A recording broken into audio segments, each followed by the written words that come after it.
Back Home Media.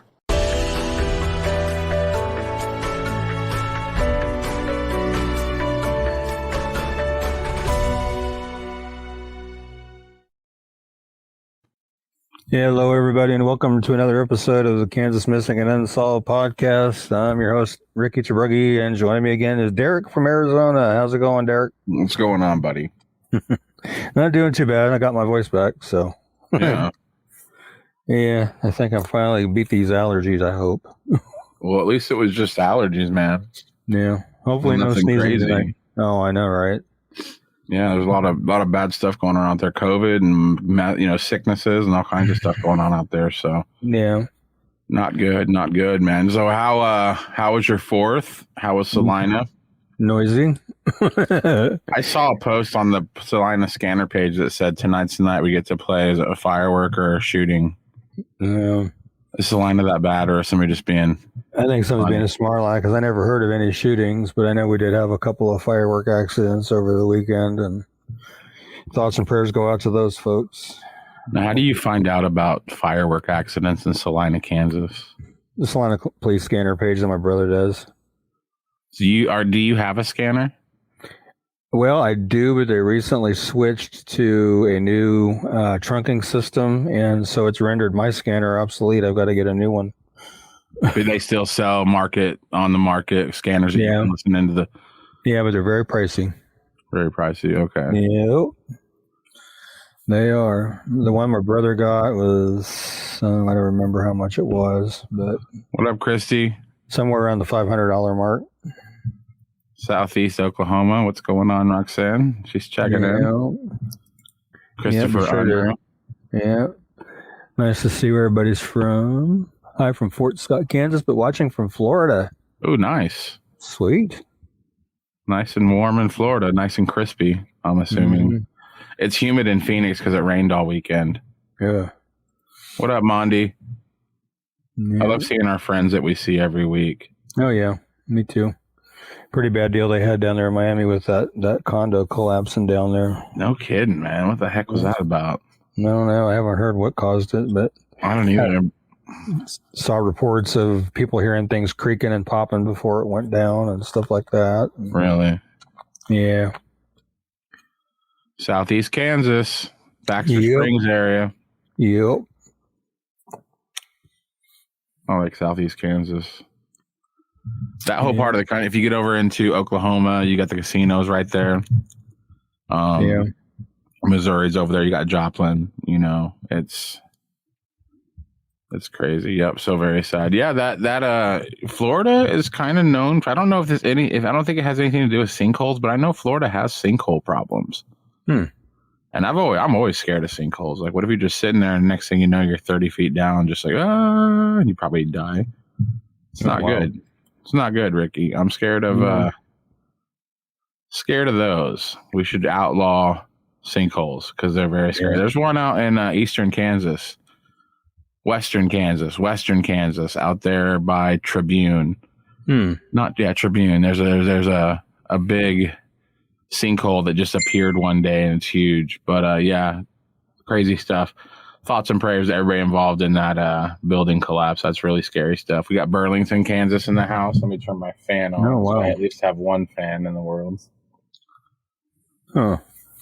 I had a little interesting one happen to me last night. I was sitting here at my desk, and all of a sudden I get this knock on the door of my apartment. My dogs start going nuts, of course.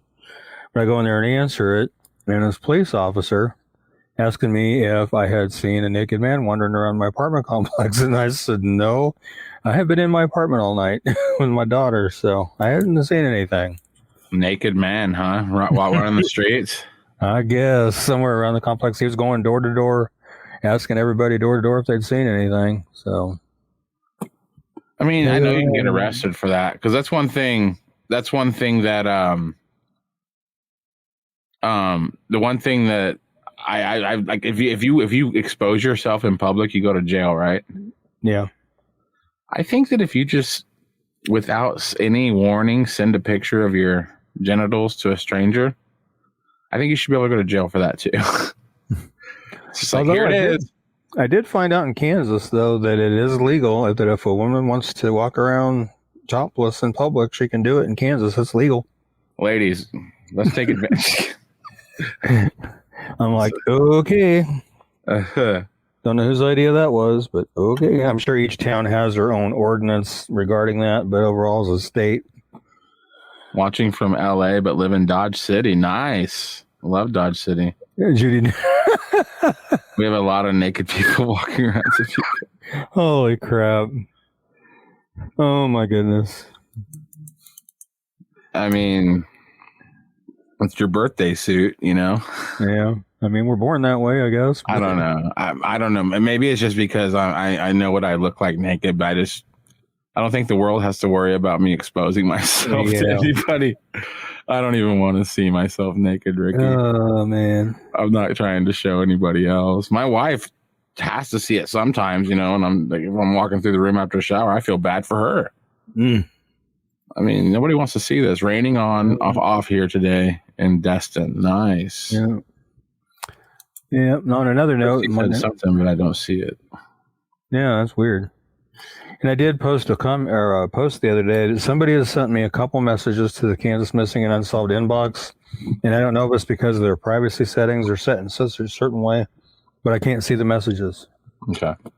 They're not coming through, or their privacy settings are set strange. So if you've messaged me recently and I have not responded, like I said, there's 2 messages that I'm not getting them visible to me. I don't know what's going on with that, but if you've sent them and I haven't responded, that's why, because I'm not seeing them. It says I have 2 messages, but it's not showing them to me. Mandy says it's legal to walk around Topeka, Kansas naked as long as you aren't doing any lewd activities. Right. I think I'm good. I think I'm going to wear my clothes. For the people. For the people. They don't need to see that. As long as they stay so many feet away from schools and daycares they can to pick it. Wow. Crazy. Yeah. On another note, today is my younger daughter's birthday today. How old is she? 15. 15. Going on 30. 15 going on 30? Yeah. Although when I said that earlier today, she was like, I'm not going on 30. Yeah. Okay, I need some clarification on this one. Hello from Wichita. What is Wichita? Does that mean you're either from Wichita living in Chicago or? Whatever it is, it sounds awesome. Loco, says Judy Dunn. Yeah, I almost will certainly continue to wear my clothes here in Topeka. Me too. Me 3. Me 3. Yeah, I'm good. So even though how often are you guys live? So we're often every other Tuesday and every other every week, but it just depends on Tuesdays and Thursdays. We're trying to get on Thursday nights only, but we're just haven't got there yet. Yeah. Oh, haha! We've gotten some bad crime. We've gotten so bad crime wise. I wonder if it is Chicago. Yeah, Chicago's definitely out there. Mm-hmm. I like Wichita a lot. McPherson, Kansas. You know, I'm all for guns as far as protecting your home and your family and going out and hunting, but not just be walking around or driving around just taking shots at people and houses and businesses and stuff like that. That stuff's got to stop. You know, how do you say that? McPherson or McPherson? I've heard it said both ways, so I don't know which is right. Help us out, Carrie.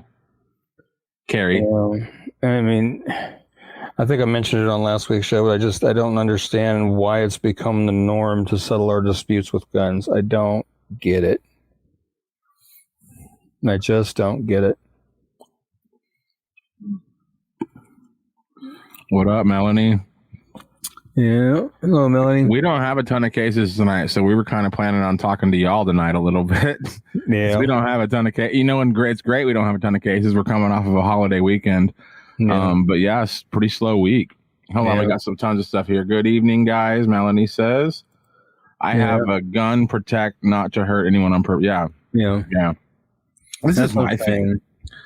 I think, if I'm honest, if I could push a button and melt every gun on the planet, I think I would probably do it. since I can't, my advice is to educate yourself, educate those that are going to be in your house, in your dwelling, even if they're little kids. Educate, and get a gun. Just because you never know if somebody's going to break into your house. I mean, like, again, like, I'm not somebody who's for guns, but at the end of the day, knowing that they're out there and people may have them, I'm not against somebody owning a gun to protect themselves. I mean, I got a gun, you know what I'm saying? Like, but at the same time, I feel like owning a gun comes along with a humongous responsibility of educating everybody in the room and the situation of what the gun is capable of. And also you have to take in consideration, like, if you have some one of your friends bring their kids over and they're all playing and you're just not thinking about it, their kid might not know anything about guns and they might pick it up and play with it. Now, my kids, they've seen what a gun can do. I've showed them, like, what it does to things when you shoot it. You know, it's like they're never going to play with a gun ever. You know, they have heard the horror stories. But yeah, guns are one of those things. If you know, I think that guns are a great thing, but you definitely have to have the education. Hello from Leroy, Kansas. Yeah. I just was reading an article yesterday or day before where, I think it was yesterday, where an 8-year-old boy and a 9-year-old boy were both arrested and charged with manslaughter for shooting and killing a 60-something-year-old guy. Jeez, man. I mean, I was just like, what? That is just crazy. 3 weeks of heat in Tennessee, and I bet you Tennessee heat is awful. All right. Super, super humid. Probably. Judy Dunn still praying that someone will drop the second shooter's name. No luck yet. I think you're going to get that name one of these days. Now, do I think you're going to get justice? I don't know. But I think somebody will eventually tell you the name. Now, then again, you have to prove it in a court of law. You know what I'm saying? Like, there's always going to be that. Just getting the name isn't going to, you know, be the end of it. But I truly believe that somebody's going to, because people that know that information, if any of them have a mother, this is eating them away, not telling Judy. You know, like, if any of the people that know this have a mother and a connection with their mother, this is making them very uncomfortable that they can't just relieve her pain and tell her who took her son's life, you know? So I think that someday, you know, that will bubble up and somebody's going to tell you some stuff, Judy. I really do. Hello from Northwest Kansas. What up, Connie? Yep, I see some good ones in there. If you own a gun, you need to educate your kids, definitely. And always put them up and lock them up. Yeah. I totally agree. So many people killed because of senseless acts. It seems like there is a death or multiple deaths each day. Hello from Spring Hill, Kansas. Let's all pray for the safe return of Summer Wells. And I pulled her flyer in case you want to we covered her last week, but we can always cover her again. I haven't heard any new developments, but yeah, I'll see if I can pull it up. We do in our house, and the kids know how to use a gun. Perfect. Exactly. And it's not hard. It's a 10-minute conversation, you know, like, you want to know something really dark? Like, one thing that I wanted my kids to see was, like, you know, take them hunting, show them what a bullet does, show them what it's like to kill an animal, and you eat the animal, but show them what a gun does. And there'll never be a situation where my kids are at a friend's house and like, hey, you guys want to play with my dad's guns? My kids are gonna be like, nope, see you later. Like, I'm not gonna get shot today. Like, I know what guns do. So anyway, in 12 days, the 18th, Josh will be turning 5. Wow, 35. Wow. But instead, forever 20. Yep. Locked up and put in a safe place. If you own a gun, you need to educate yourself and kids and put them up, locked up safely at first and firstmost. Today, I was at the gas station. I was looking down. I happened to turn around, and a guy was about to open my door. And there was a lady behind him on a phone. As soon as I turned, he looked at her and hurried away. Glad I turned when Wow, they were probably going to try to carjack you. Yeah. My buddy got carjacked in New Orleans last month. He thought he was going to die. Wow. Guns don't kill people. People kill people. Agree. 100%. Yeah, I agree. Yeah. Hello from Junction City. Just for me, I want to know who it is. And that's right. I think somebody's going to tell you. Yeah. I think somebody's going to tell you. They're going to feel bad. Like, they feel bad about it already. They're like, why can't I bring an end of the suffering to this woman? You know, like, she didn't do anything wrong. Like, somebody's going to feel bad and tell you something. We're all sorry for Judy. Well, Ricky, we got 34 beautiful people watching with us tonight. Looks like we got only one person on YouTube. I haven't seen him comment yet, but we do need to make a missing persons flyer for Shady Booty for next week's show, because we have not seen him in a while. Or maybe a herd. Definitely. Maybe. We don't know. Shady booty. But you guys are watching the Kansas Missing and Unsolved podcast. By the way, you can find all of our episodes on audio on any podcast platform. Just look for Kansas Missing and Unsolved podcast.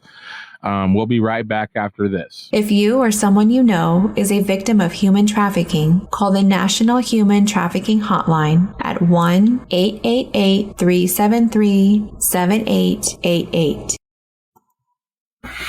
All right, we're going to start with Anthony Too High Whitney, and this is an unsolved homicide. He was murdered at the age of 27 on July 9th, 1999, in a parking lot of Royal Liquors located on Bristol Avenue off of Eastwood Trafficway in Kansas City, Missouri. This case remains open and unsolved. If you have any information related to this case, please contact the Kansas City, Missouri Police Department, call Case Squad Supervisor Sergeant Jeff Downing at jeffrey.downing@kcpd.org, or Detective Ray Staley, ray.staley@kcpd.org by phone at 816-889-1453, 816-234-5220, or the Kansas City, Missouri Tips Hotline at 816-474-8477. You can and will remain anonymous. Your help in solving this case is critical and very much appreciated. So if anybody knows anything regarding Anthony's case, please get that information in. I mean, this has been almost 22 years ago. So let's see if we can't get this case resolved. You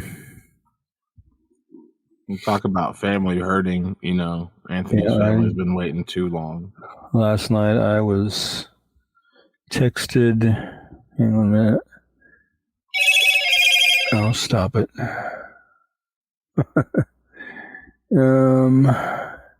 By one of his cousins last night, and she had found one of our previous episodes where we had covered him before and asked me if we could cover him again, and I said, yeah, sure.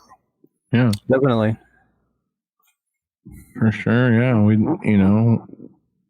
We cover flyers multiple times. You never know who's watching, and I'm a firm believer. All it takes is the right person to see one of these episodes and be like, I know something about that. And how often does that happen? How often do people like, I know that person? It's like, yeah, it's there's power in numbers. This show goes out to a lot of people. A lot of people watch it after it's already out there. They'll watch it after it's done on the replay, and you never know who sees these flyers. You never know who sees these.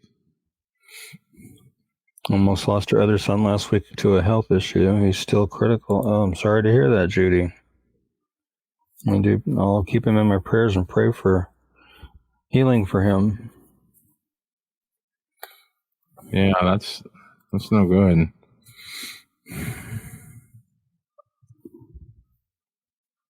Let's talk. This one's a little. Yeah, this one's Cobb County, so this one's out of our jurisdiction here. But talk about this one.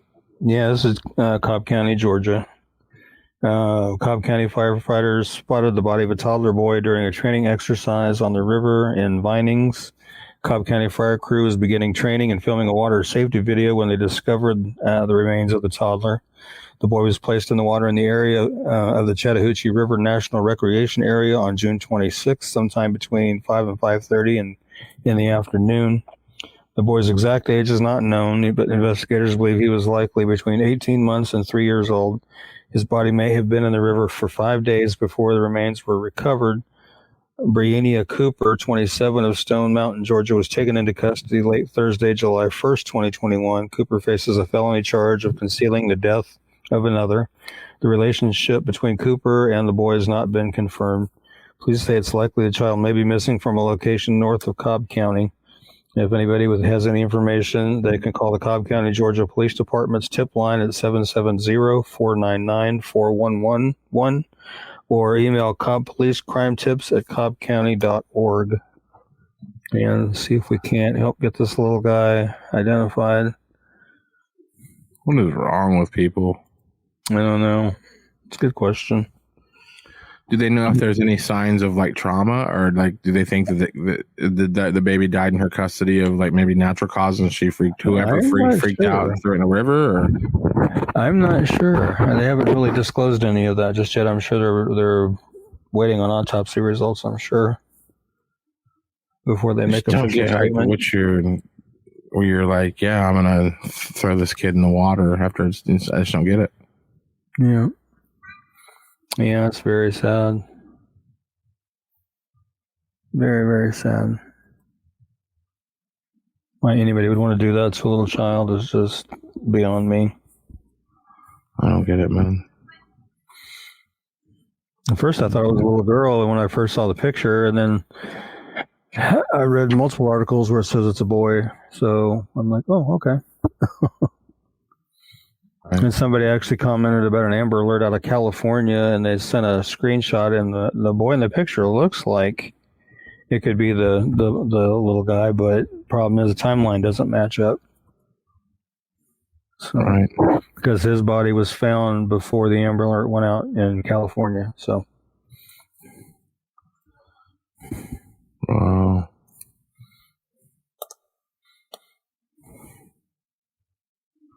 Well, that's not good, man. We got some more comments here. Sending prayers to the family of the toddler. This is. Yeah. Don't know who it is, That's sad, Have a body and don't know who it is. Yeah, like I say, they haven't made any connection between, as far as the relationship between the toddler and the lady they took into custody. So, don't know. I should think by now, somebody, if he was like missing and somebody was missing him, they would have filed a missing persons report on him already. I don't know. It's kind of weird.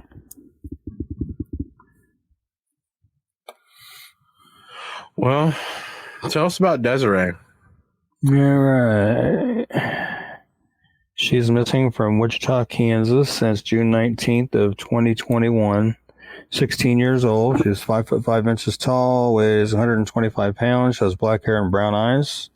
If you have any information regarding Dezire's disappearance or you know of her whereabouts, please call the Wichita, Kansas Police Department at 316-660-9452 or 316-263-6011 or the KBI at 785-296-4017 and see if we can't get her located and back to where she needs to be.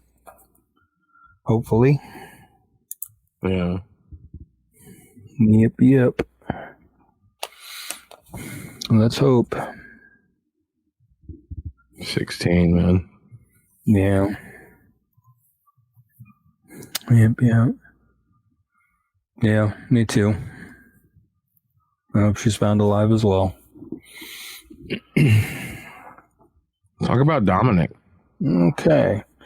Dominic Tucker, missing from Iola, Kansas, since June 27th of 2021.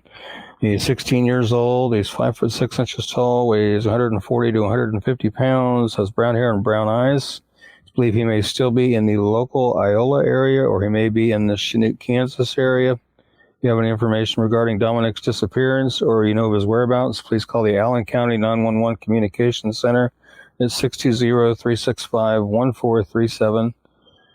Or the Iola, Kansas Police Department at 620-365-4960 or the KBI at 785-296-4017 and see if we can't generate some information on where Dominic may be and get him back to where he needs to be. Yep. As well, I hope he's alive, found alive too. Praying for the families, definitely. And Vista is saying Iola is getting scary anymore. That's where I was when that guy about opened my car door. Oh, okay. Little bitty town like Iola and stuff like that's going on. Interesting. Interesting.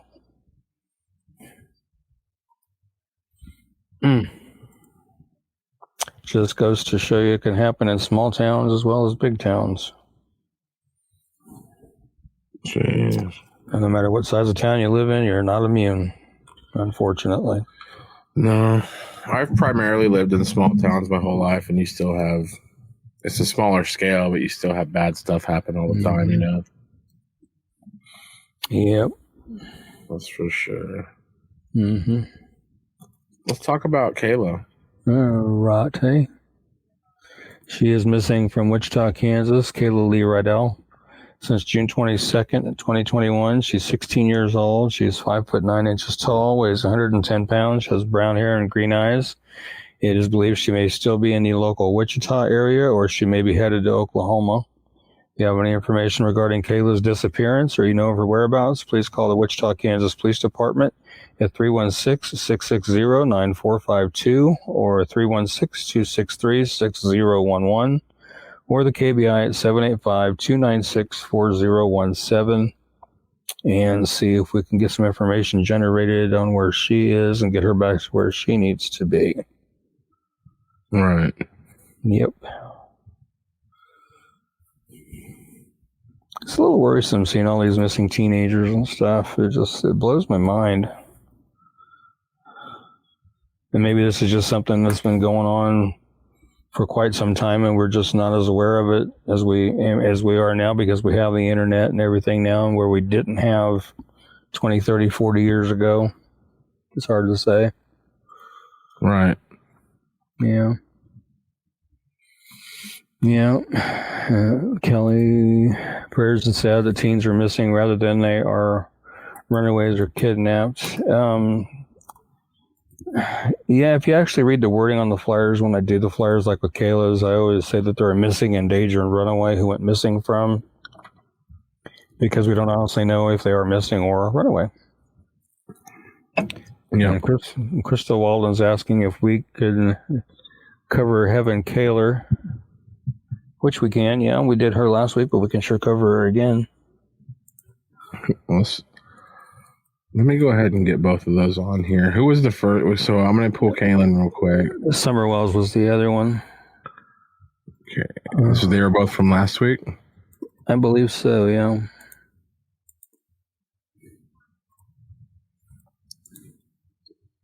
Kaylor, go ahead and cover Heaven real quick. Okay. Where did I move her to? There she is. And what was the other one again you said? Summer Wells. That wasn't Heaven Kaler. She is missing from Fort Scott, Kansas since June 24th of 2021. She's 17 years old. She is 5'7" to 5'10" tall. She weighs between 130 and 140 pounds. She has dirty blonde hair and blue eyes. If you have any information regarding Heaven's disappearance or you know of her whereabouts, please call the Fort Scott, Kansas Police Department at 620-223-1700. or the KBI at 785-296-4017 and see if we can't get more information generated as to where she may be and get her back to where she needs to be as well.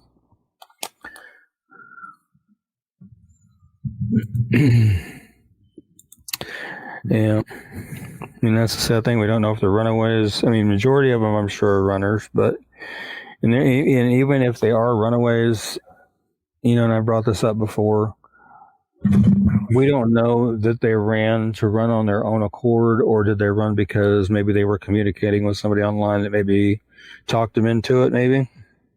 I mean, it's hard to know. Or they could be going through some crazy hormonal teen stuff that makes them just kind of not right in the head for a little while, you know? Like, it could be. Grown-ups, you know, check out, you know? Like, we see it all the time. We see grown-ups go missing, and sometimes that's more, you know, it's a lot scarier, you know? Those are a lot more darker outcomes, but it's normal for a human being to flee for several reasons. We don't know the reason. You're right. Yep. And you're very welcome, Crystal. Thank you for asking us to cover her. And I went ahead and pulled Summer. Okay. Summer Moon Utah Wells, missing from Rogersville, Tennessee since June 15th of 2021. She's 5 years old. She's 3 foot tall, weighs 40 pounds. She has blonde hair and blue eyes. She was planting flowers with her mother and her grandmother outside their home in rural Tennessee before she went inside to play with her toys, according to her father. When her mother went looking for her a short time later, she was gone. Her dad says she went out the basement door, and they haven't seen her since that time.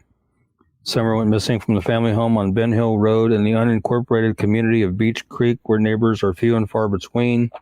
The road, which juts off a state highway, is less than a mile long and dead ends at a dense forest surrounded by rocky peaks. The stream called Limestone Branch snakes alongside it.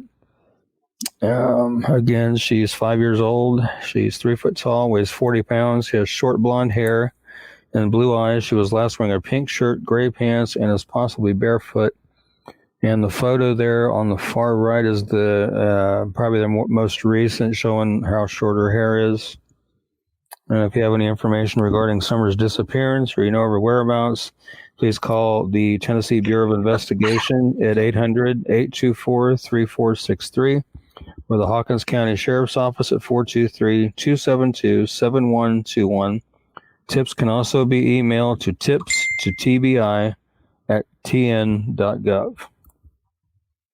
And hopefully we can help get this shared around Tennessee and everywhere else and get some information generated regarding Summers. It's a baffling case. That's terrifying. Your 5-year-old missing for an hour scares me. This girl's coming up on a month. Yeah. Have you heard anything? Anyone from the sex traffic bus made the located safe list? I have not heard anything, Monty, on that. I've been watching. I think that's probably something that would be kept quiet. A minor. I'm thinking sex trafficked. Yeah, I'm not sure something you want on your resume. Yeah, I'm sure they probably won't make that public. Yeah, I mean, honestly, if I was in that position, I would be like, you're not going to tell anybody, are you? Like that I was, because that's something that they have to. I'm sure they're going to have like years of therapy to come to terms with being sex trafficked. Let alone having everybody they know be like, so I heard you got sex trafficked. I mean, that's nobody's business, But I get wanting to know if any of them are on our list. I 100% get that, Monty. I want to know too. Yeah. It says, but if they have ran away and people are letting them stay, they should be helped for kidnapping. She says, I agree. It's considered harboring a runaway. Vista didn't mean helped for kidnapping, but held for kidnapping or runaway. Crystal says it's considered harboring a runaway. That's if you can get them to prosecute, which is true. Yeah. Not every DA is going to take it to court. They said probably not. What is the latest with Lori Heimer? It has been so stone quiet regarding Lori Heimer's case. I haven't heard any activity on her case at all for the longest time. So I don't know what the latest is on that. Have we covered that? If we did, it was probably one of the very beginning shows that we did. I have a flyer for that. No, we'll have to do that next week. Yeah, I mean, I've got a flyer for her. That's not a problem. But yeah, we can get her on next Thursday's show. But yeah, because I do want to do a little digging and see if I can find anything. But like I said, I haven't seen or heard or read anything anywhere. I haven't seen anything new in the media about her case or anything. Yeah. It's just been stone cold quiet. Just like Kenny Rychek, it's been stone cold quiet with him. What have you had updates on in the last couple of weeks? Like, what are some things you've heard in the last couple of weeks that maybe have been updates? Not much, really. Just basically the located safes and the occasional located deceased that I do. But that's about it, really. And Monty's saying, thought maybe they would at least have someone remove them, but I'm sure it's still under investigation. I'm sure at some point they will, but we may not know they were involved in that or not when they do. Unless, of course, we've had several people on the show now, unless, of course, somebody reaches out to us and wants to tell their story, which we're open to that. If you're out there and you were a victim of any of that stuff and you want to tell your story to the public, let us know. Contact Ricky. We'd love to have you on. Because we don't know your situation. We haven't been through that. Right. Anything new for Alex Perez? His mom said there might be. Still haven't heard anything from Irene yet. We're still waiting to see, if they release anything on Alex. Hopefully they will soon. You want me to go ahead and cover him again real quick? Alrighty. I know he's on here. There he is. Yeah, Alex Perez is missing from Ulysses, Kansas since December 1st of last year. He's 35 years old. He's 5'11", weighs 235. He has black hair that he shaves pretty much bald and brown eyes. He contacted a family member via telephone on December 1st and advised he'd be coming to their home to wash some laundry. He never arrived at the family member's home in Ulysses, and he has not been heard from or seen by family or friends since then. He had been staying with family and friends prior to his disappearance, and it's believed that he may still be in the local Ulysses area, or he may be in the Garden City, Kansas, or surrounding areas. Again, he's 35 years old. He's 5'11", weighs 235. has black hair that he shaves off and brown eyes. He has a tattoo of a bumblebee on his face underneath his left eye, which you can see in a couple of the pictures there. He also has Perez tattooed on one of his arms, and he also has that tattoo going along his collarbone there. If you have any information regarding Alexander's disappearance or you know of his whereabouts, please call the Grant County, Kansas Sheriff's Office at 620-356-3500 or the Ulysses, Kansas Police Department at 620-356-4600 or the KBI at 785-296-4017.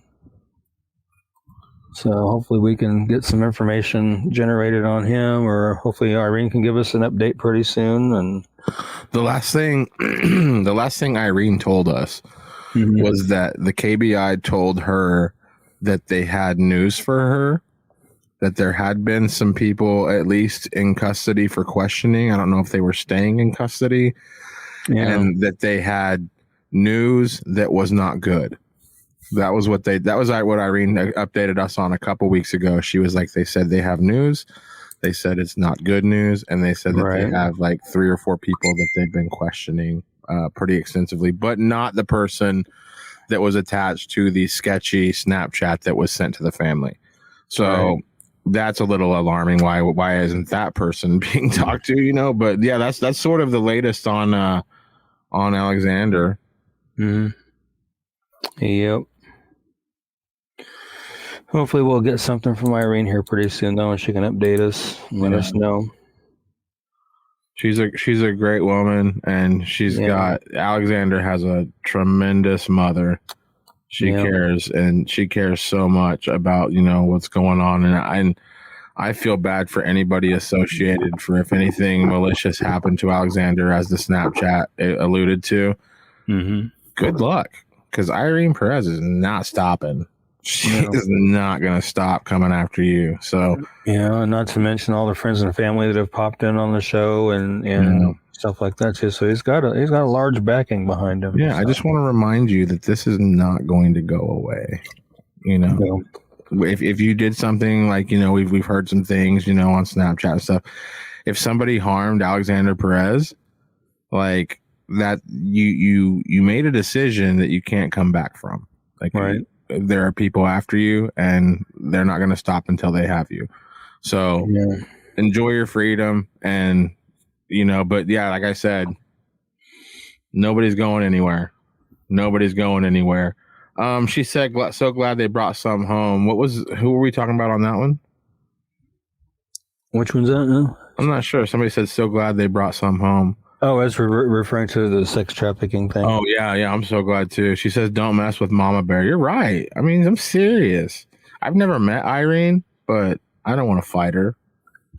She seems like a very, you know, very tough broad, you know. I don't want to mess with her. I feel sorry for whoever has wronged that woman, because she's not stopping until she gets what she needs. And definitely.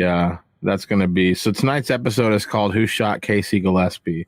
So, Ricky, tell us a little bit about this case. This is an unsolved homicide we've covered quite a few times on the show. Catch us up on Casey Gillespie's case. Okay. I haven't seen any updates. I was asked to reshare his case. Casey Gillespie, 20 years old, was found shot to death on March 11, 2018 in his wrecked white Chevy Suburban. The SUV crashed into a tree about 1:30 in the afternoon near 64th Terrace and Chorami Avenue at the Forest Glen Estates apartment in Kansas City, Kansas. Initially, police responded to the scene on reports of a fatal crash. Arriving officers, however, discovered that Casey had been fatally shot. Police say it appears he had been shot near Elizabeth and Sandusky Avenue in the complex. It is believed he crashed into the tree as he fled north on 64th Street. It is unknown why that Casey was in that area.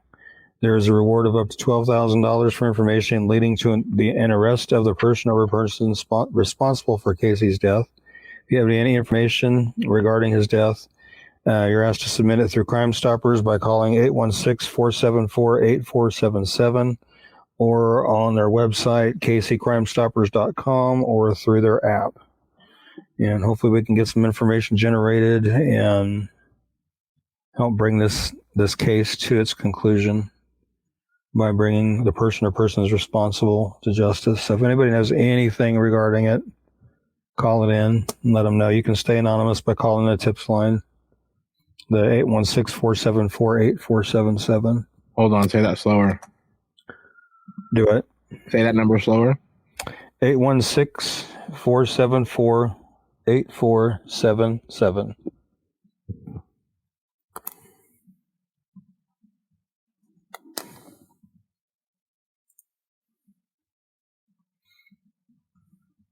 On the screen immediately. Apologize if there are any. It says 12,000 reward for info on Casey Gillespie's murder. Call 816-474-8477. If you know something, say something. That is for the podcast listeners out there. By the way, you can find this podcast on all the podcast platforms. Just look for Kansas Missing and Unsolved. So, what have you known about this case? Like, have you talked to family members on this one specifically? I have in the past, and like I said, I had a family member contact me about running him on the show again and resharing the flyer, and they really didn't give me any updates or anything. I guess there really isn't any updates to give. It's just becoming a cold case, unfortunately. So hopefully we can keep it out there and keep it from going cold. To me, it's like he has, like, if it's anything personal, if this was just something that he walked into some trouble with some people he had never met before, and it was just like a freak, wrong place, wrong time incident, then that makes sense that he gets shot. He drives away and wrecks because he got shot. But if it has anything to do with people he knew in his personal life, like, I just feel like all of the information would, like, just go through his text messages. Yeah. Like, if somebody was after him, like, wouldn't there be, like, threats on, like, social media? Well, I mean, I guess I just don't. And I don't know. Maybe I'm not a cop. I just feel like if this is somebody, and maybe more than likely what it sounds like is this was like a freak occurrence. Like, he was just in the wrong place at the wrong time, and that's going to be a lot harder to solve. But I just feel like if on these unsolved homicides and stuff, if it's anything personal, if they know the people that did it, I feel like you would be able to at least point a finger at somebody, you know? So, like, I just feel like we only can say what the flyer said because we can only say what the police are saying, you know, but I just feel like there's just so much more to the story that, you know, we don't know. Yeah, because, we don't know if he just happened to come up on something he shouldn't have, or, you know, wrong place, wrong time, or... Yeah. And I'm not saying that the police owe me and Ricky more information. I'm just saying we can only go based off what they give us, you know, like what the police and what the press releases to the, you know, the public. So, yeah, if anybody has any information on this, and what year did this happen, Ricky? Let me look at the flyer again here. This was, as I find it again. You're good, man. You're good. It was March 11th, 2018. So just a little over 3 years ago. So, I mean, this is still fresh in people's memories, folks. Like, Casey Gillespie, this happened. People have talked about this. People know things. We get it. Snitches get stitches. Nobody's asking you to take out a front page newspaper article and say, "Hi, I, Derek Relaford, say that this person killed Casey." No, you don't want to do that. We have the number on the screen, 816-474-8477. If you know something, say something. If you heard about this, if you heard rumors about this, call the number. The only thing you're going to do is maybe provide a little bit of information so Casey's family can get some sleep at night. Right. Says Carrie's asking, do you know the name, or do you know if they've released or identified the name of the victim that was found shot south of Abilene? How long ago was that, Carrie? Because I might need my memory refreshed a little bit here, Carrie, so if you can help me out with that a little bit. Roxanne, that was something recent I haven't heard. Roxanne Fisher says, somebody always knows something. People need to step up and tell. You don't need to say who you are. Exactly, yeah. And if you're looking at the bottom of the screen there's 12,000 reasons to say something if you know. I mean, if that's what it takes, if doing the right thing and letting this guy's family get some rest again, if that's not enough of a motivator for you to tell the authorities what you know about this case, there's $12,000. Go buy something. I mean, it's really whatever. I'm not even going to give a guilt trip. If it takes 12,000 reasons for you to say something that would go to an arrest, so be it. But the important thing is the information needs to come out, and you're never going to feel better. You're never going to just sleep this off. Oh, I'll just quit thinking about it someday. No, information that could solve a case, and you're never going to sleep right again until you say something. And again, do it anonymously. The number's scrolling across the screen right there. Anonymously say something. Yeah. She says it was today. Yeah, I see that. I'm looking here. Monty says, get that burden off your chest, free your conscience. I'm telling you. Here we go. Go ahead. You got it? Yeah, an investigation is underway after a body was discovered Tuesday morning under a river bridge south of Abilene. According to Dickinson County Sheriff's Office, on Tuesday morning at approximately 6:50, first responders were dispatched to the Smoky Hill River Bridge just south of Abilene on K-15. In regards to an unknown situation, officials discovered a deceased male subject with an apparent gunshot wound at that location. The identity of the subject will not be released at this time, pending notification of next of kin. An investigation is ongoing. I had not heard that. Wow. That's a new one. I'll have to keep my eyes open on that one and see if they rule that a homicide or what.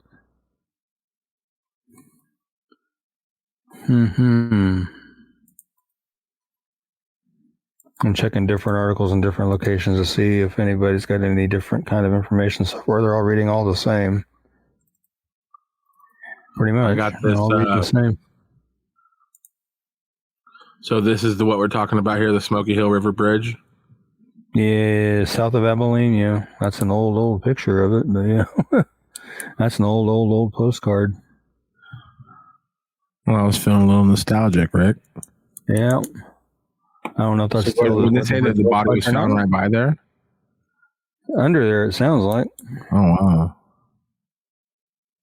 Yeah. Well, maybe we'll have more info on that next week, for sure. Yeah, I will keep my eyes open for that one. No problem. Ricky loves to look stuff up. You're welcome, Carrie. I don't mind looking stuff up. All these shootings anymore are just not safe. Taking so many lives for no reason at all. Agreed. Yeah. Agreed. Super lame. If you're that upset with somebody, just go beat them up or kiss their girlfriend. I mean, those are things that really hurt. You know, you got to kill them. Like, seriously. Like, I mean, serious. Like, kill somebody. And then if you get caught, like, I don't know many people that are on, like, year 25 of a sentence because they killed somebody in a state of anger. I've never seen one interview where somebody's like, yeah, I'm glad I did it. I'd do it again. They're always like, yeah, I've had a lot of time to think, and that was a overreaction. I mean, give somebody 20 years to think about it, you know, this decision they made. Like, I don't know. I think it helps, man. I think it's people have to pay for stuff like that. Like you know, Judy, her whoever shot her son, like that was years ago, and they've gotten free time. You know, like who knows how much time they have left? They owe society time for, you know, taking place in a murder like that. You know, it's like right. Need more love, not gunfire, for sure. Exactly, definitely. Agree 100,000%. Tell us about Linda Dillard Clinebell. Yeah, we covered her, I don't remember if it was last week or the week before, but I was asked about covering her again. So I said, okay, we can sure do that. She is missing from Table Rock, Nebraska since June 16th of 2021. She's 55 years old. She's 5 foot tall, weighs 130 pounds. She has brown hair that possibly could be dyed blonde and blue eyes. She is last believed to be on foot, and she does have ties to Hiawatha, Kansas area. And she's 55 years old. She's 5 foot tall and weighs 130 pounds. She has brown hair that may be dyed blonde and blue eyes. If you have any information regarding Linda's disappearance or you know her whereabouts, please call the Richardson County, Nebraska Sheriff's Office at 402-245-2479 or the Pawnee County, Nebraska Sheriff's Office at 402-852-2969 and see if we can't get some information generated as to where Linda may be, and hopefully she's okay wherever she's at.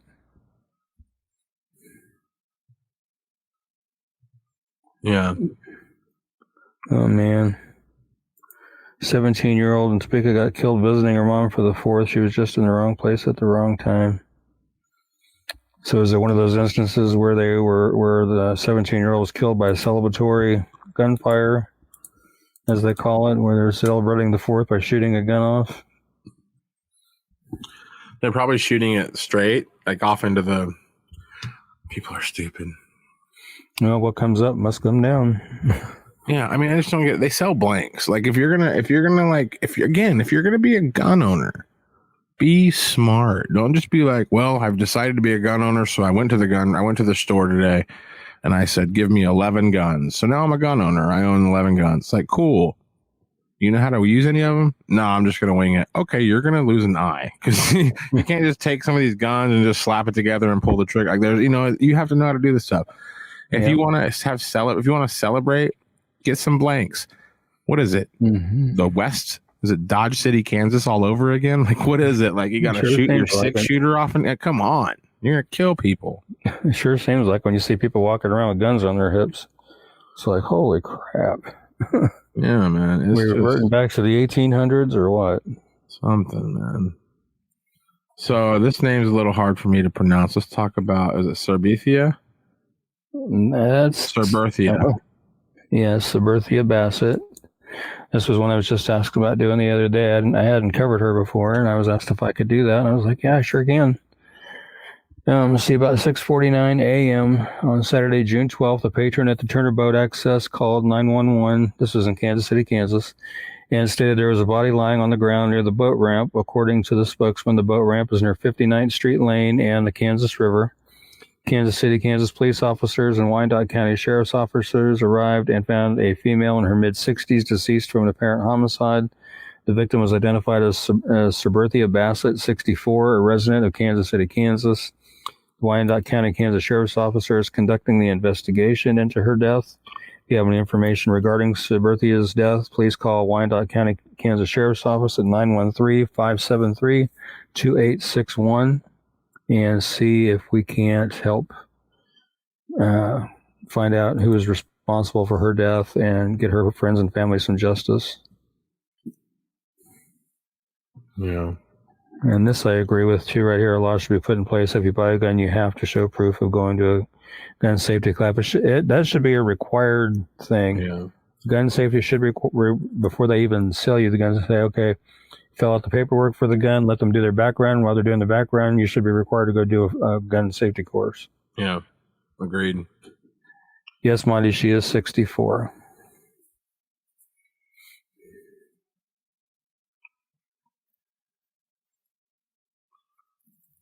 Yep. All right, y'all. We have a short located safe tonight. It's not long. Like I said, it was a pretty slow week. There was a few cases came up for Ricky to do. A decent amount of located safes considering we were live Thursday. Yeah, I guess that's the thing. Like it's only been a few days since our last show, so that's probably why it feels like it was a short week. But right, we're guessing there'll be 25 cases to cover next week to make up for this. But we will be back soon. Let me go ahead and show you our located safe reel. Right now, you're watching the Kansas Missing and Unsolved podcast. And this is the located safe reel for this week.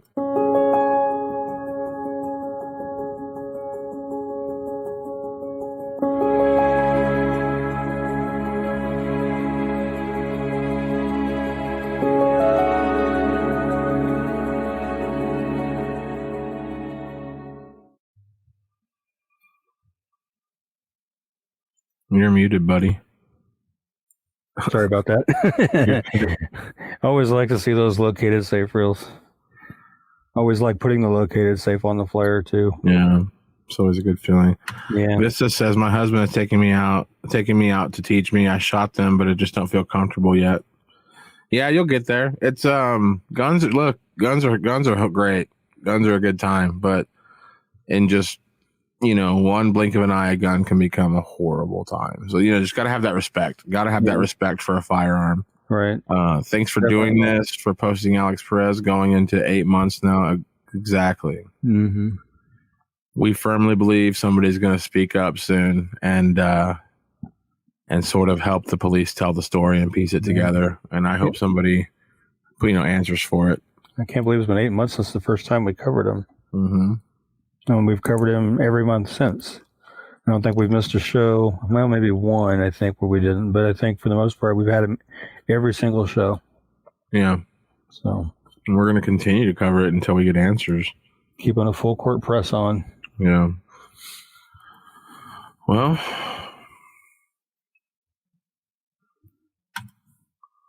let's see. Yeah, ready for family disclosure. Yep. I do want to share something real quick. Let me step away from my desk for a second. I do want to share something. Hang on. Okay, go ahead. She will be responsible. Oh, too bad, everyone. Yeah. That is true. That is true. That is true. Okay. A few months back, it's been several months ago, I guess. We had Annette Lawless on the show.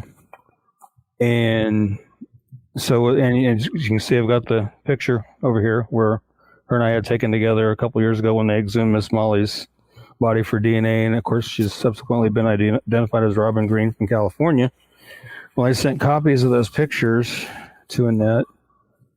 And she's, like I said, it was a few months ago, but she, her husband came down with COVID. And of course, she had she had their baby girl recently. So she's really had her hands full with the baby girl and her little boy and stuff like that. But she did send them back. I got them today. And she sent them back all signed. Oh, nice. Yep, all signed. And there's another version of the one back there on the wall. So yeah, and she enclosed an extra one that I did not anticipate. This one right here, it's one of her studio shots. Oh, nice. Yeah, so I got all that in the mail today. I thought that was pretty cool. She also sent a little card with a little note in it. And see, I left Kansas, like 4 or 5 years ago. So, yeah. And I didn't have cable in Kansas. So I didn't really know much about Annette until I started working with you. Yeah. But I found out she's been in a couple movies back in the day. Nothing crazy, but she's been in some movies. She's the real deal, man. That Annette Lawless. Yeah. Yep, and she's won several awards for her Missing in Kansas segments on Cake and yeah, I've seen several of her pieces, online, and she knocks it out of the park every time, man. And I think it's really cool that she first, it's cool that she knows this show exists. That's neat. And two, that she stopped by to talk to and it wasn't so much for our sake, but she wanted to talk to our guests that night, and it's just really cool that it's really cool that she has that connection with you, knowing that she has this show that's a lot like what you do, and I think that she really appreciates that connection as well of you guys are both kind of trying to do the exact same thing in this situation, and try to bring people home. Yeah. And the last award she got was actually an American Legion Award. It was what was that award called? It's the prestigious Fourth Estate Award is what it's called. Nice. And she posted about it on her Facebook and her Twitter. And she added an additional comment to her post. And she, on her Facebook, she said, "I'd like to add that the community helps make this a success story every day. Law enforcement folks and advocates with the Sedgwick County government, Wichita Police Department, the FBI, the KBI," and then she credited Kansas Missing and Unsolved, National Center for Missing and Exploited Children, and so many others deserve credit for this too. You're all valued and make a huge difference. And I thought that was really cool. And then her Twitter was very similar to that. It was the comment she made on it was, "Many others deserve credit for this too. Many partnerships and support, including Kansas Missing Kids, Crime Stoppers, Governor Laura Kelly, Kansas Apple, Sedgwick County Sheriff, Kansas Attorney General's Office, Missing Kids CEO, Charlie Project, Justice Department, FBI, Missing in Kansas, Cake News." So I thought that was cool that she acknowledged, what we do here and how we're helping too. I really appreciate that. She's rad. That was really cool. But she's done a lot with that segment, and it's really, really cool. And I hope someday that her and I can get together and do a kind of a joint project or something. That would be kind of cool to do. Yeah. That'd be really cool, man. I think we're going to get there, man. I think this show's really picking up. We love people hanging out with us every week. Oh, yeah.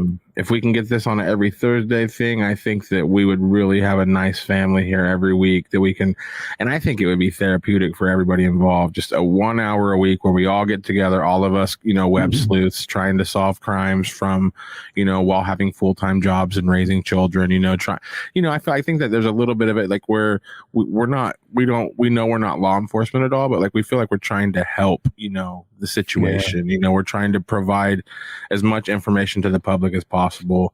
And I feel like everybody that watches this show, comments on this show, shares their flyer. I think they have that little bug inside of them too, where they're like, I'm like a web detective, like we can use the internet and gather information and figure stuff out, like when people, contact this show and say, such and such sent me a screenshot and I was on screen on your internet show. And like, it's just crazy how this thing works. You never know who's watching. You never know who's recording the screen. You never know who's screenshotting. You never know what's going on. So it's crazy how this thing's like a web and it goes everywhere. But I think that things are really, really looking up for the show. And then we're so beyond thrilled that people like Annette Lawless even know we exist. So, that's awesome. Yeah. And maybe it'd be really cool to see you and Annette do something together. Maybe, but like I said, we're doing the same thing, man. We're trying to bring people home and trying to fight this together. Yeah, and Sandra Ochoa Westover, she says we're ready. Family needs closure, and I'm sure that's in reference to Alex Perez. And you guys need closure, and hopefully it'll come very soon. And let's see, Vista saying you guys are amazing. Keep it going. Thank you. And Carrie's like every Thursday would be awesome.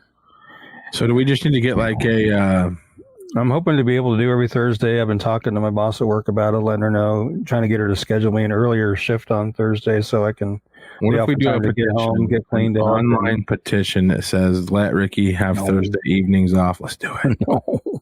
Let's get everybody to sign. Don't get me in trouble at work, man. Come on. You guys are amazing. Thank you for everything you guys do. You're welcome, Carrie. And Emma Casper, I love watching you. I'm always watching for the notification to say you guys are one. Thank you for watching. Oh, on. I think she means on, not one. Yeah. Okay, gotcha. Okay. Yeah, thank you for being here, Emma. We like doing what we're doing. That's for sure. Yes, we did Matthew Messer. I'm not sure on James Howard. Let me see here.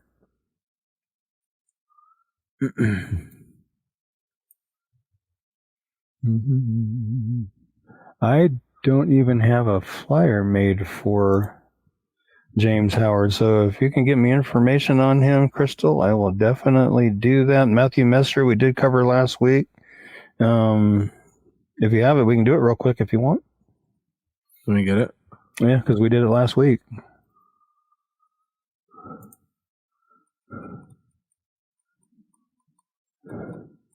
Got it.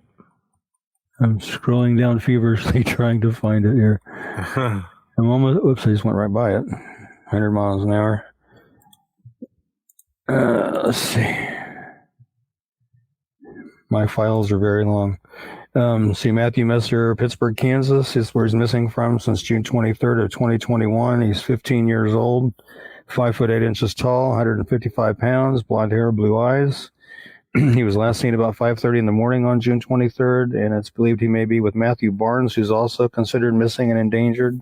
If you have any information regarding Matthew's disappearance or you know of his whereabouts, please call the Pittsburgh, Kansas Police Department at 620-231-1700 or the TIPS hotline at 620-231-8477 or the KBI at 785-296-4017.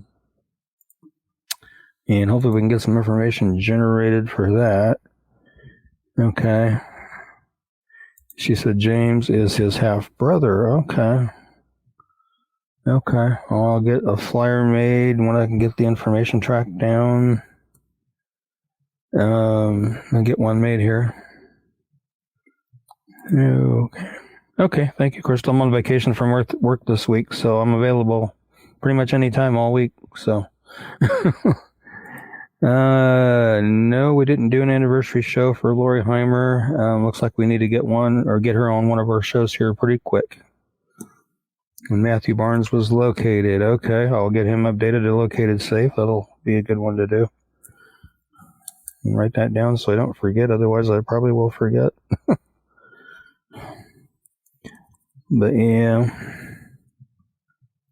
Cool. Thank you, Crystal. I appreciate the heads up on that. Yeah, another good show tonight. I love the interaction with the people that come in and drop by and hang out with us for the time that we're on, and throw case suggestions out there for us. And I don't mind getting the flyers back up there that we've done before and doing them again. And Crystal says Matthew is with James. Okay, I will update that on Matthew Messer's flyer. James Howard. Okay. I will note that. Can we talk about any... Oh, shoot. They want to talk about any updates on the Heimer case. KBI never released any details, and it just seems to have gone cold. Sadly, Casey, yes, it has seemed to have gone cold. There hasn't been any kind of updates or any news stories in the news or anything. I mean, news media hasn't even done any anniversary stories on Lori's... anniversary of Lori's death anytime recently either, and it's really troubling that it's gotten so quiet. I mean, there is a Facebook group on Lori's case going. I'll have to get the name of it because I don't honestly remember it now. It's been so long. I try to keep up with it. There's actually a couple. There's one called Who Murdered Lori Heimer, Uncensored Discussion, and Answers Prayers and Support for Lori Heimer and Family. So both of those groups are out there on Facebook. I know there's a lot of people that want to see a resolution into her case too, and honestly, I would like to see a resolution into her case as well. Mm-hmm. I mean, to go so long without any ideas, any suspects, anything, any person's interest. I know there was talk of those two trucks for a long time, about them being seen in the area around that time. I haven't heard any more on that.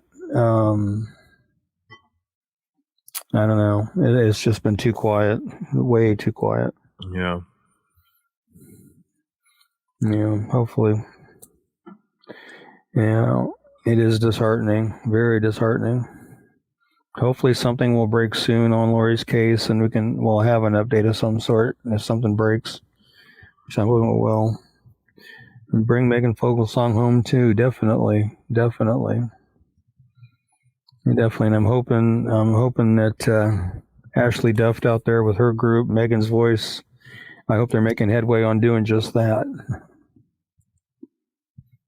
We appreciate you, Crystal. And we were supposed to work on getting Ashley on the show at some point. Yeah. Trying to get her to talk about any updates on Megan's case. My niece is in Lubbock because my brother just moved here from Lubbock and his daughter had all her friends there. So she went back for the summer. She's like, I don't like Phoenix. Oh, well. I think we kind of covered that on the show last week. That a lot of times you see the same cities on these kids running away. Well, we don't know if they're running away, but a lot of times you see the same cities because that's where a lot of foster care is. Yeah, that's what I found out about Wichita. A large number of the group homes are in Wichita, and Topeka's got quite a few. So that's why it seems like a lot of them come from those areas. Heather Hobbit Life Girl Berry. I love that. That's cool. Don't necessarily collaborate. I pull what I find in the news media, on other missing person sites and that kind of thing, and do my own research and see what I can find on these cases too. And a lot of times, some of the law enforcement agencies will have a post on their Facebook or something and put some information out that way, and I'll use that.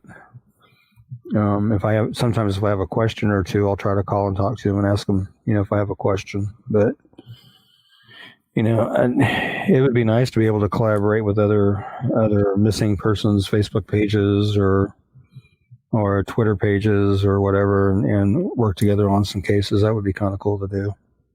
Maybe even bring a person from one of their groups or pages on the show and collaborate with them that way a little bit.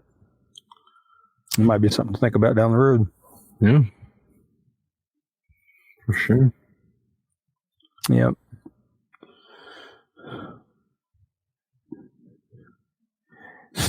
Casey is asking, have you guys heard anything about the results from the skull found here in town? No, nothing. Not a single thing. I would like to find out something on that. I check the news sites around here all the time, and so far they have had nothing. So I don't know if they're still working on trying to get DNA from it or what's going on. Here's the thing. Do they have any right check DNA? See, I was wondering about that myself, because the only thing that I know as far as family members is they think they might have family up in the Colby area. So that I don't know. That's hard to test. Yeah. Just go to Colby. Anybody here think you might be related to this guy? I don't know. Like, well, let's test your blood. I mean, this is the thing. Everybody goes to the, well, I don't know. Kenny seemed like, kind of a rogue guy, but most people go to the doctor and they take your blood. Like, you would think that they would just have your DNA on file, but would Kenny ever be in a position where they would need to collect his DNA and store it, Mm-hmm. So it's like, you never know.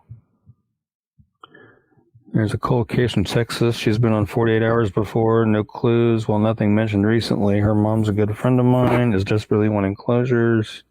It is a 20-year-old case. Tell you what, Heather. Ricky. Yeah, if you can have her get a hold of me and send me, any links to any articles regarding the case or any videos to, if they're on 48 hours, I might be able to find the video for that particular episode on YouTube. What's the Jesus, we just shot a firework. What's her name? The victim's name? Oh, she made a flyer for her recently. Okay. Well, if you want to send that to me, I'll take a look at it too. Yeah, Kelly Uphoff says, typically I understand doctors get rid of blood when they are done using it. And I'm pretty sure it's got to be like illegal to save somebody's DNA. The only exception I know that I've ever heard of on that was with the BTK case, because they got a hold of a doctor in Manhattan where his daughter was going to school and managed to get DNA from an old pap smear test. Okay. So you never know. Yeah. I'm just hoping we have something to base. If we're thinking it's Kenny, I just hope they have something to base that off of. Yeah. Like they have some DNA of Kenny somehow. I mean, there's also dental records they could possibly use if there was teeth still left in the skull by chance. She said it'd be useful if doctors would let you donate your DNA to a registry. I mean, you can technically, like if you do any of these mail-in DNA things, which is just creepy to me. My mom does it. She's like, I sent them my blood and they told me I'm related to Abraham Lincoln. I'm like, I think they tell that to everybody. But like, probably. She did it. But like, I mean, that's how they caught a murderer before, and that's the thing. Like, but I think me knowing that I don't have any crimes that I've committed, I have a clean conscience. I'm not worried about my DNA showing up anywhere. I would totally allow them, like the next time they take blood, I'd be like, totally store this somewhere or run a DNA thing just in case I ever go missing or you ever need to test like a body part to see if it's me. Because right now, if they don't have any DNA on me, where are they going to get it? I mean, I guess, I don't know, man. Like, it's just like, I think, Kelly's right. 23, supposedly the broomstick killer confessed, but all her cases. Okay. Her name was Cynthia Renee Gonzalez. It's up there a few comments above that. 23. I'm going to put that over there. And one of the more interesting cases I ran across a video about talking about body parts was up in Canada. I can't remember what part of Canada it was. I'd have to pull the video again. But they were having a problem with finding shoes washing up on shore with feet in them. They have no idea who the feet belong to or how they got there. But they're just finding shoes with feet in them. Me and Kelly are like, we'll give our DNA out. So just in case anything happens to us. No. And take a lot. We only have a little bit of DNA to test this. I'll be like, hey, take like a pint of blood and just put it in a Mountain Dew bottle in the freezer. If I ever go missing and you find some blood, you have plenty to test from. Yeah. I got plenty of blood. We got plenty of DNA here, Ricky. Like let's have a DNA bank where we can because honestly, it really makes me worried. Like say what if it is Kenny and we have no idea to find out if it's him or not. Right. They do have ways now of taking small amounts of DNA and duplicating it and making it larger. It's called tandem repeat. Hey Debbie, how you doing tonight? Put mine in a Coke bottle and we're good. I mean, okay, but I guess put mine in a Sprite bottle. Well, that way we don't get them mixed up. Yeah. Because I can't drink anything with caffeine. It's not good for my ticker. So I'm glad I don't have that. I live on caffeine. I'm out of coffee. We actually got to end this because I'm out of coffee. Debbie says she's good. Doing all right. I'm on vacation from work this week, so trying to get some stuff done around here. You should have told me. We would have did the show Thursday. Thursday? Oh, yeah. I didn't think about it. Didn't think about it. Just chilling this week. I got to do some stuff around here I need to do and stuff like that. So at least that's what I said I'm going to do. I need to do it. Hold me to it, people. Hold me to it. Okay, Crystal, thank you. I'll get to work on that as soon as we're done with the show tonight. Waiting on my daughter to get back home tonight, too. She went over to her mom, spend some time with her mom and her sister. And she should be back shortly. Oh, this is the dead man prime suspect in Gonzalez murder. Wow. Oh, nice. We'll probably talk about this next week. Yeah. That's never good when the prime suspect's no longer alive. Yeah. That's never good. We've seen that a lot. Oh, that's never good. Yeah. Such as the case with the Megan Fogelsong case where David Madden took his own life. So, and whatever information about Megan he took with him. So, Kelly's saying, can't wait for next week. Can't wait for it either. Yeah, hopefully we can get these things going on just Thursday nights. Looks like I got to visit with my boss a little bit and see if I can't just do an earlier shift. So instead of working until 8 or 9 or 10 at night on Thursday, see if I can back it up to do like a 9 to 6 or something to where I can get out of there and get home and get cleaned up and get the prep for the show. So that would help me out a lot. And Carrie's saying she can't wait either. I like seeing that. I like seeing that. Seeing people can't wait for the next show. Right. All right. Well, everybody, thank you guys for being here tonight. And Mondi, you have a great night. And you are very welcome. Yeah, it is unfair when they take the information to the grave with them like that. It is. And Vista says Thursday night worked better for her too. Okay. Well, I'll do some more talking and see what I can come up with. But thank you, everybody. Free up my Tuesday nights for curling. Okay. I'm trying, Crystal. Like I said, curling team. Like someone do be doing some stuff around here, and any flyer requests that come in, I will gladly do them. So if you got any, send them to me. But everybody, just want to thank you guys tonight for hanging out with us and covering these cases with us. And hopefully if anybody knows anything or can share it with somebody that may know something to get some information called in, that would be fantastic. And with that, until we see you guys next Thursday, which will be July 15th, you guys have a great week and hope you guys had a safe 4th of July. And you guys take care. God bless. And we will catch you next week on the next show.